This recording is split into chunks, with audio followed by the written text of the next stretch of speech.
My name is Terri Micklund. I'm the mom of 3 kids. How I became interested in autism is that my son was diagnosed with it when he was 2.5 years old.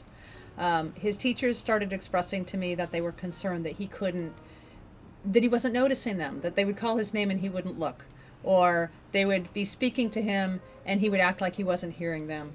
And so first they said, well, maybe he doesn't hear so well. We had his hearing tested and his hearing was fine. And so during his 2nd year, we went through this whole, progress, this whole series of steps where we were trying to figure out what was going on with the little guy. And finally, the diagnosis was given of, pervasive developmental disorder, PDD, which is an autistic spectrum disorder. I was still in denial about it well after the diagnosis. Getting a diagnosis of autism in your family changes your life forever, and it certainly did that for me.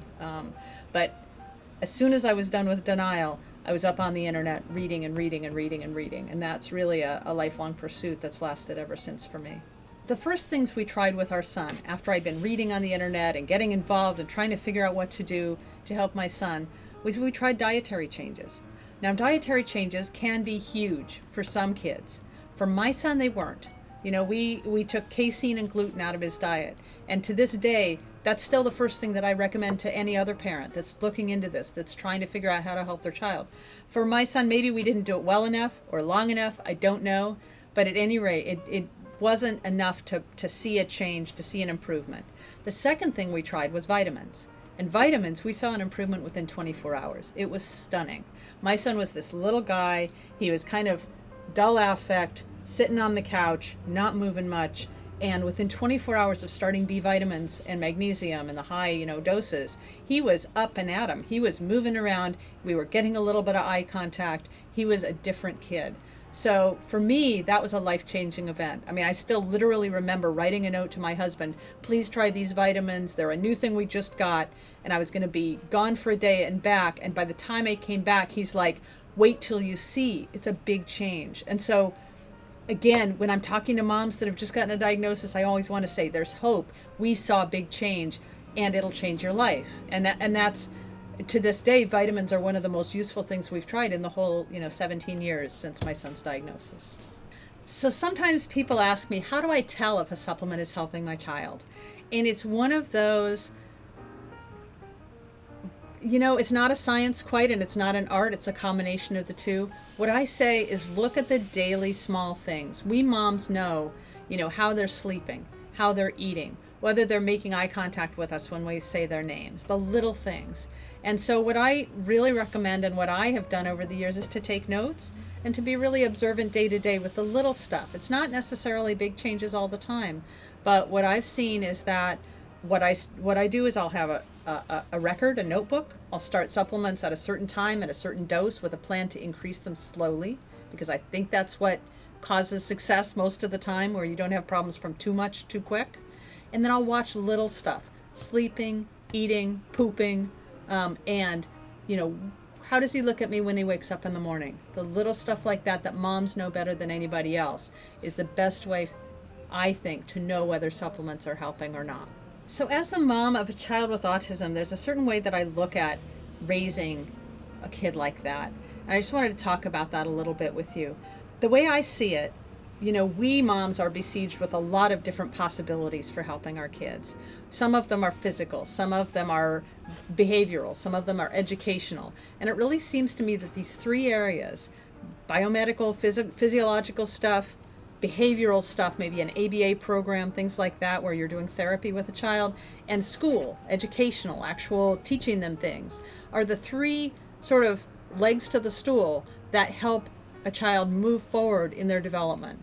And I've really found that biomedical work, where you're helping the body get better nutrition and better supplementation for whatever might be lacking, is very supportive of the other 2 legs. That it really takes all 3. If you're just doing an ABA program, behavioral stuff, often the child will learn new skills but then slip back. And you're like, well, what happened? We worked so hard on those skills. But what I've seen is that with a good biomedical program in place, where they're getting nutrition in a more functional way, often the skills will stick and it'll generalize over into education, and you'll have a better overall level of success than you would if you hadn't been putting all 3 of those things in. And it's also good balance for balance, or a good guide for balancing your life, to think of those three things, and maybe I'm going to take a little action in each one of those three areas every day, rather than only focusing on one and forgetting about the other two. The schools are one of the parts of your life. They're a good part, they're a bad part, they're something to learn to live with, for sure. What I found with my son is that when he first went into school, he needed a lot of support. We were doing an ABA program, Applied Behavioral Analysis Therapy, after school every single day. His therapist would go to school with him as his aide, and then after school they would work on programs to generalize what was being taught at school into other environments, reading, math, writing, things like that, and also programs to help solidify the behaviors he needed to behave in class. Sitting still, crossing your legs, holding your hands, not fidgeting, things like that. So what I found is that the behavioral therapy really supported school in the early years. Now, my son was included in regular classes with an aide through 5th grade, and then in middle school I decided to pull him out and homeschool him, because obviously the bar was going up too fast and it wasn't being a functional environment for him anymore.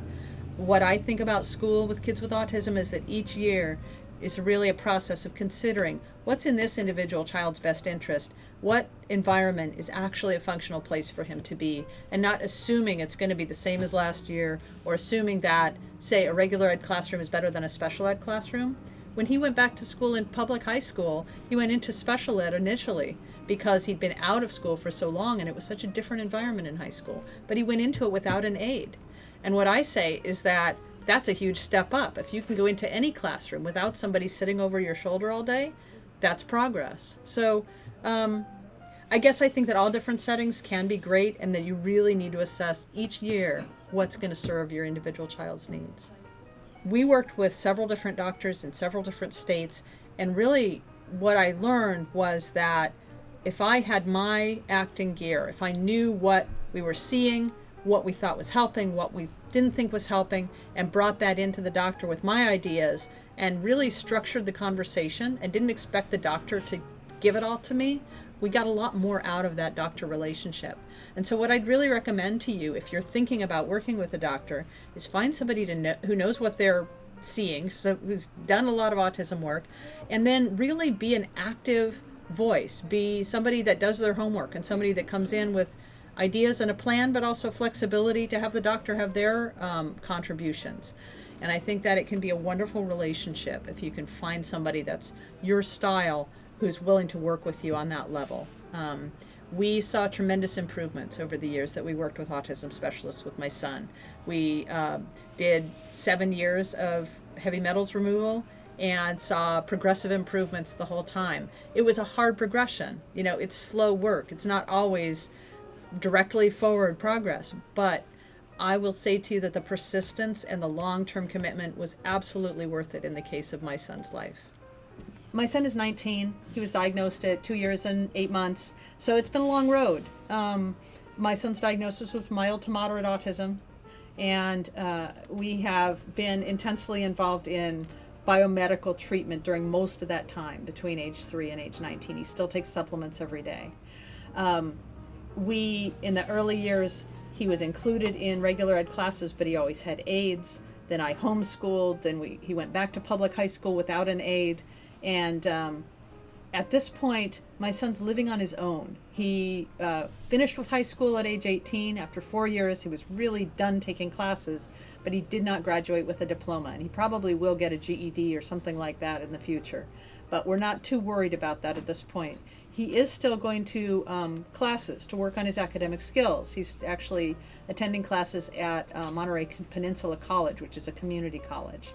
And he's holding his own in the classes, but not doing great, but putting in great effort. What I am excited about is that he's actually living in his own apartment. He buys his own groceries. He budgets his own money. He takes the bus around Monterey. He is making great efforts in his classes and actually advocating for himself when he needs help in them, the best that he can, which is pretty good. He is working on the same independence skills as any 18 or 19-year-old person is, at his own pace, in his own way. But I think that it's because we were able to support his body so well in functioning and getting to this level that he's able to work on those skills that are going to allow him to be an independent adult for the rest of his life. I do think that at some point he'll be living on his own without support, or maybe with minimal support, and I think that the future is much brighter for him than if he hadn't had the great nutritional support that we've provided in conjunction with education and everything else that we do as parents. So I think it's a story of hope. It's not a story of autism's all over one night, he recovered overnight. Oh my goodness, it's a miracle, not for us anyway. But it is a story of improvement and a story of possibilities for living a fulfilling life as a relatively independent adult, at least for my son. And I want to make sure that people out there know that's a possibility, and that that's not a pipe dream, and that the diagnosis may be lifelong, but it can still be a fulfilling life. And I'm very hopeful for our kids.